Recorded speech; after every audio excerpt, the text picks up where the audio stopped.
Bismillahirrahmanirrahim. Assalamualaikum warahmatullahi wabarakatuh. Sahabat-sahabat Percikan Iman, pada suatu hari saya ditelepon untuk diminta membantu memandikan jenazah. Bergegas saya datang ke lokasi.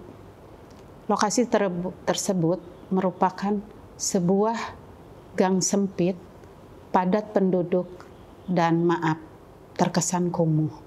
Saya berpikir, dengan kondisi sosial lingkungan sosial seperti itu, tentu saja akan rawan konflik sosial. Saat saya sampai rumah almarhum, saya disambut dengan wajah tidak bersahabat suami almarhum.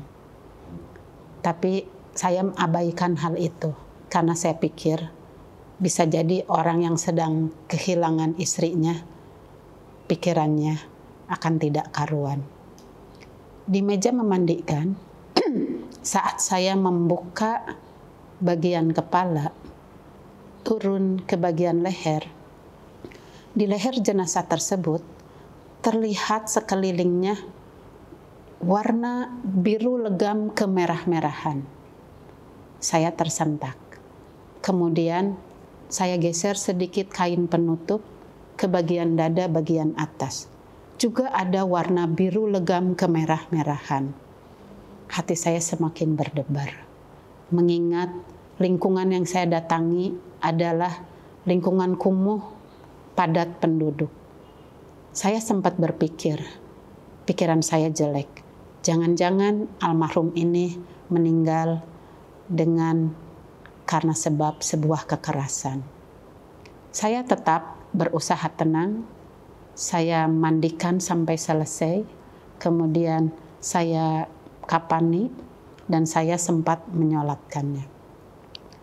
Sepulang dari memandikan almarhum tersebut, saya menumpang mobil seorang teman. Saat di perjalanan pulang itu, pikiran saya antara ragu dan kebimbangan terus berkecamuk. Saya ingin sekali menyampaikan kasus tadi, ingin menceritakan kepada teman saya bahwa saya menemukan jenazah yang memang kena di kulitnya itu banyak biru legam kemerah-merahan. Saya belum tahu itu apa. Pikiran saya jelek. Kalau misalnya almarhum ini meninggal karena kekerasan, terus saya tidak menceritakan bagaimana dengan orang pelaku kekerasannya. Tapi kalau saya juga ceritakan, apakah ini juga tidak akan membuat kehebohan?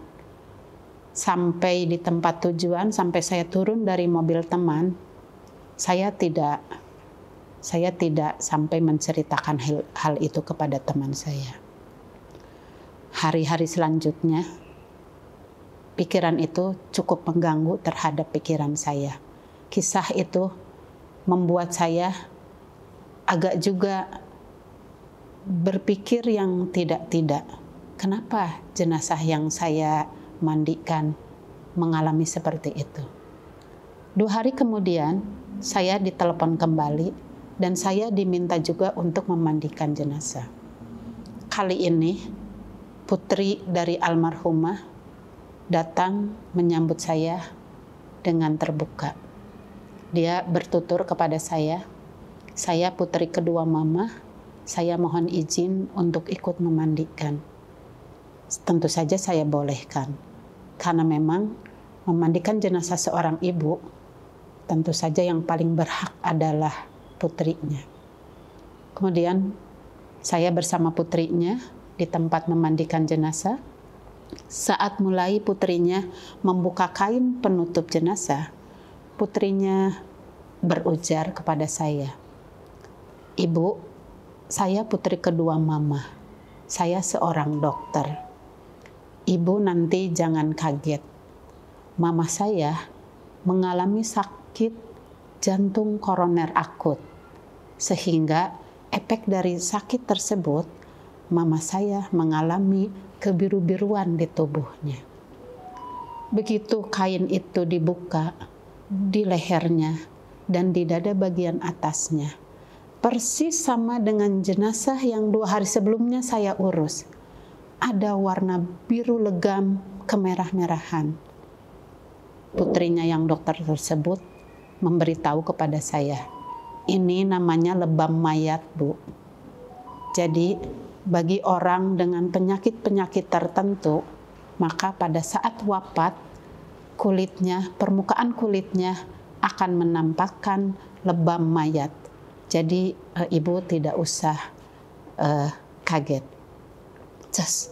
Tiba-tiba pikiran saya yang 2 hari kemarin mumet terasa ringan. Alhamdulillah ya Allah, betapa Engkau memberi ilmu kepada saya dengan cara Engkau. Saat itu saya baru tahu, jika jenazah wafat dengan penyakit tertentu, maka di fisik jenazah itu akan ada pula tanda-tanda tertentu. Jadi saat itu tanda tertentu yang saya temukan pada 2 jenazah terakhir yang saya pulasara, ternyata itu merupakan lebam mayat, dan itu bukan karena kekerasan. Astagfirullahaladzim, saya 2 hari kemarin telah berpikiran jelek, tapi saya pun bersyukur kepada Allah.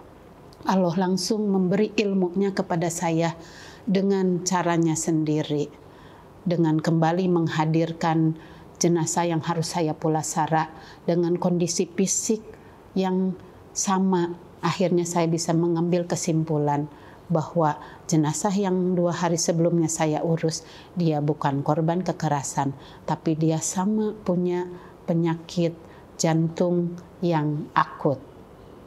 Saya teringat sebuah ayat, insya Allah sahabat-sahabat sudah hafal semuanya. Ayat tersebut ada di dalam surat Al-Insyirah. Inna ma'al usri yusra, fa inna ma'al usri yusra. Saya pernah mendengar tafsir dari ayat tersebut. Seorang ustadz menjelaskan bahwa segala sesuatu tidak ada yang rumit, tidak ada yang sulit selama kita tahu ilmunya. Dan apa syarat kita mempunyai ilmu? Belajar, belajar, dan belajar. Belajarlah, jangan lelah, sehingga Allah akan menurunkan ilmu kepada kita, sehingga apapun yang sulit tidak akan terasa sulit jika kita tahu ilmunya. Dan saya mendapatkan hikmah luar biasa saat seorang dokter, putri almarhumah, menceritakan kondisi ibunya. Itu adalah ilmu buat saya. Semoga bermanfaat. Wassalamualaikum warahmatullahi wabarakatuh.